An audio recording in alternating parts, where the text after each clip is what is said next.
आज हम बात करेंगे एक ऐसे बयान की जिसने बॉलीवुड की नींव हिला दी है। मशहूर कथावाचक अनिरुद्धाचार्य जी ने बॉलीवुड पर जमकर हमला बोला है।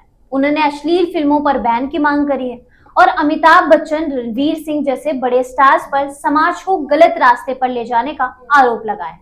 आखिर क्या है ये पूरा विवाद, क्यों भड़के अनिरुद्धाचार्य और क्या है उनका पक्ष? चलिए इस मुद्दे को गहराई से समझते हैं। हेलो एवरीवन, मैं निकिता और आप देख रहे हैं आपकी खबर। अनिरुद्धाचार्य जिनकी कथाएं लाखों लोगों को इंस्पायर करती हैं, उन्होंने हाल ही में बॉलीवुड पर निशाना साधा है। उन्होंने कहा है कि बॉलीवुड की फिल्में समाज में अश्लीलता फैला रही। खास करके उन्होंने फिल्मों में बहु बेटियों को छोटे कपड़े और आपत्तिजनक कपड़ों में दिखाए जाने पर गहरी नाराजगी जताई।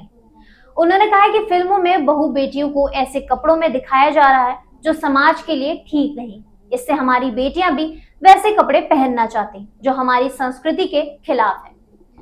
अनिरुद्धाचार्य का कहना है कि बॉलीवुड की कुछ फिल्में हमारी संस्कृति और मर्यादा को तोड़ रही, लेकिन ये पहली बार नहीं है जब बॉलीवुड पर ऐसे आरोप लगे हैं। पहले भी कई धार्मिक और सामाजिक संगठनों ने फिल्मों में अश्लीलता और गलत संदेश देने का मुद्दा उठाया है, लेकिन इस बार अनिरुद्धाचार्य ने सीधे तौर पर अमिताभ बच्चन और रणबीर सिंह के जैसे सितारों को निशाना बनाया। अनिरुद्धाचार्य ने अमिताभ बच्चन पर तंज कसते हुए कहा कि बच्चन साहब अपने बच्चों को चम्मच से दारू पिलाते होंगे। ये बयान सोशल मीडिया पर वायरल हो गया। वहीं रणबीर सिंह पर भी उन्होंने समाज को बहकाने का आरोप लगाया है। अनिरुद्धाचार्य ने कहा है कि रणबीर की कुछ फिल्में और उनके किरदारों ने युवाओं पर गलत प्रभाव डाला है।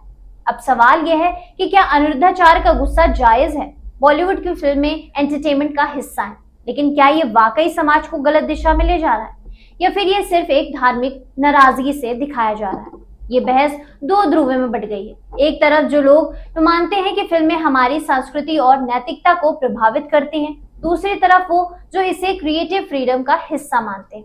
लेकिन अनिरुद्धाचार्य ने सिर्फ फिल्मों की सामग्री पर ही सवाल नहीं उठाए, बल्कि उन्होंने सेंसर बोर्ड की भूमिका पर भी उंगली उठाई। उन्होंने सेंसर बोर्ड से सवाल किया है कि आखिर ऐसी फिल्मों को पास कैसे किया जाता है। क्या सेंसर बोर्ड को और सख्त करना चाहिए या फिर ये जिम्मेदारी ऑडियंस की है कि वो क्या देखना चाहते हैं? चलिए अब इस मुद्दे को और गहराई से समझने के लिए हमने कुछ लोगों से बात करी है। आइए देखते हैं कि आम जनता और इंडस्ट्री के लोग इस बारे में क्या सोचते हैं। बॉलीवुड का इतिहास देखते पहले कि फिल्में परिवार के साथ बैठकर देखी जाती थी, लेकिन अब कई फिल्में ऐसी हैं जिन्हें परिवार के साथ देखना मुश्किल हो जाता है। क्या वाकई बॉलीवुड में अपनी मर्यादा खो दी है? अब एक जरूरी सवाल, क्या अनिरुद्धाचार्य का ये बयान सिर्फ पब्लिसिटी के लिए है या फिर वो वाकई समाज को लेकर चिंतित है? और क्या बॉलीवुड को अपनी कहानियां और प्रस्तुति में बदलाव लाने की जरूरत है? अनिरुद्धाचार्य पहले भी कई सामाजिक मुद्दों पर बोलते रहे हैं, लेकिन इस बार उनका बॉलीवुड पर हमला इतना तीखा है कि ये चर्चा हर जगह छाई हुई है। क्या ये विवाद बॉलीवुड को अपनी कहानियों पर दोबारा सोचने के लिए मजबूर करेगा? तो अब आपकी बात, क्या आपको लगता है कि बॉलीवुड को अपनी फिल्मों में बदलाव लाना चाहिए या फिर ये सिर्फ एक अनावश्यक विवाद है? कमेंट में अपनी राय जरूर बताइएगा और हाँ, ऐसे ही लेटेस्ट अपडेट के लिए हमारे चैनल को सब्सक्राइब करें, बेल आइकन दबाएं और बॉलीवुड को लाइक करें। मिलते हैं अगली वीडियो में, तब तक के लिए गुड बाय।